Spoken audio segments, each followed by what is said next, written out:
Ingat si Ceking, lama absen di TV, kini jadi DJ, nyentrik dengan rambut warna-warni, intip potretnya. Masih ingat Omo Kucrut, si Ceking, dalam sinetron Ronaldowati? Lama tak terekspos, Omo Kucrut memang sudah jarang tampil di layar kaca pertelevisian Indonesia. Kini Omo Kucrut datang dengan profesi dan penampilan barunya.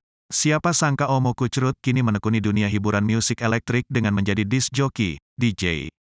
Meski jarang tampil di televisi, pria yang kerap disapa si Ceking itu kerap membagikan kabar terbarunya melalui media sosial. Hal ini diketahui lewat pantauan tribunstyle.com di Instagram @omokucrut. Pada unggahan di Instagramnya, ia kerap membagikan fotonya saat jadi DJ. Si Ceking sedang tampil sebagai DJ pada salah satu acara.